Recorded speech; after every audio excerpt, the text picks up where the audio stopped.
صلی اللہ علیہ وسلم کی زندگی کو اٹھائیے، صحابہ کی زندگی کو اٹھائیے۔ آپ علیہ السلام کے پاس ایک صحابی رسول آئے، شکایت کی کہ میں کچھ کام نہیں کر پا رہا ہوں، میرے پاس کچھ کام نہیں ہے۔ بالخصوص آج کی جو تقریر جو موضوع ہے وہ ان نوجوانوں کے لیے ہے جو یہ سمجھتے ہیں کہ ہم گھر بیٹھ کر ہی امبانی اڈانی بن جائیں۔ نبی پاک صلی اللہ علیہ وسلم کے پاس ایک صحابی رسول آئے اور شکایت کی، یا رسول اللہ صلی اللہ علیہ وسلم مجھے کچھ کام نہیں مل پا رہا ہے اور غربت کی یہ حالت ہے کہ بچے بھوک کی وجہ سے کل بلا رہے ہیں، تڑپ رہے ہیں۔ آپ علیہ السلام نے ارشاد فرمایا کہ آپ کام کیوں نہیں کرتے ہیں؟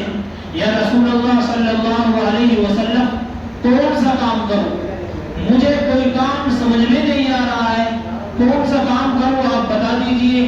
نہ میرے پاس پیسہ ہے، نہ مال و دولت ہے میں کچھ کاروبار کر سکوں۔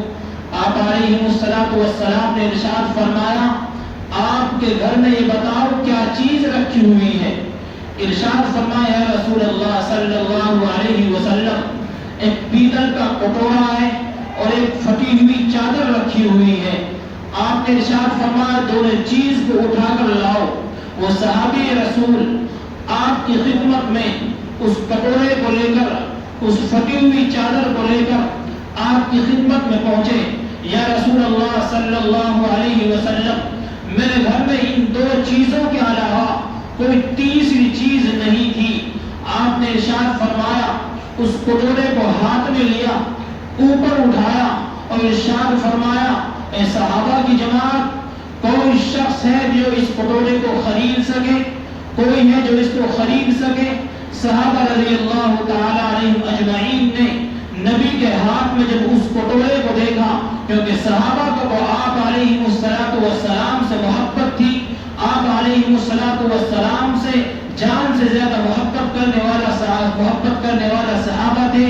آپ نے جب یہ دیکھا کہ نبی کے ہاتھ میں یہ کٹورا موجود ہے اور نبی خود اس کو فروخت کر رہے ہیں، تو صحابہ نے آواز دی یا رسول اللہ صلی اللہ علیہ وسلم میں اس کٹورے کو 2 درہم میں خریدتا ہوں۔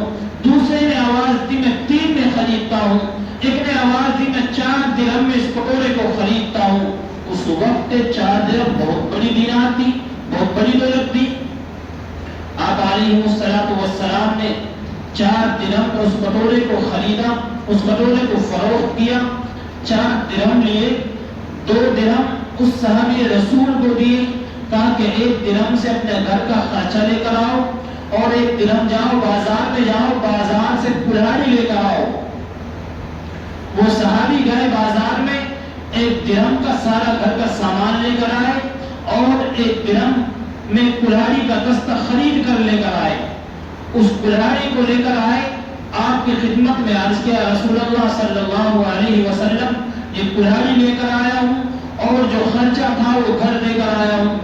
آپ نے ارشاد فرمایا کہ جاؤ اب یہاں سے اٹھ جاؤ، 2 درہم آپ کے میرے پاس میں رکھے ہوئے ہیں، یہاں سے چلے جاؤ اور جنگلات سے لکڑیاں کاٹ کر ان کو فروخت کرو، 8 دن کے بعد پھر ملنا مجھ سے، اس کے بعد اپنی حالت بتلانا۔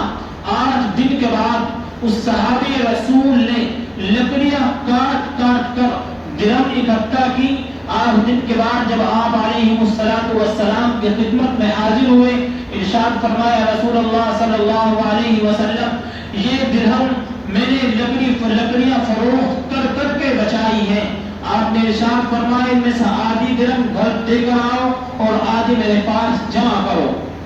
کیا سبق مل رہا ہے؟ ہمیں یہ نہیں سمجھنا ہے کہ ہمیں 10 لاکھ کا ہی کام کرنا ہے، ہمیں یہ نہیں سمجھنا ہے کہ ہمیں اگر کام ملے گا اونچی کوالٹی کو وہی کرنا ہے، ہمیں کوئی گھر پہ بلانا ہے کہ ہماری خوشامد کرے گا ہم جبھی جائیں گے نہیں تو نہیں جائیں گے۔ اپنا کام جو نوجوان صبح سے شام تک صرف اور صرف راستے گھسنے کے علاوہ کوئی اور کام نہیں ہے، راستے گھسنا، چپل گھسنا، دوسرے کے موڑے پر بیٹھ کر موبائل چلانا، نیٹ ختم کرنا، اس چیز دل باغ سے بھینس کی طرح منہ چلانا اور کوئی کام ہی نہیں ہے انہیں.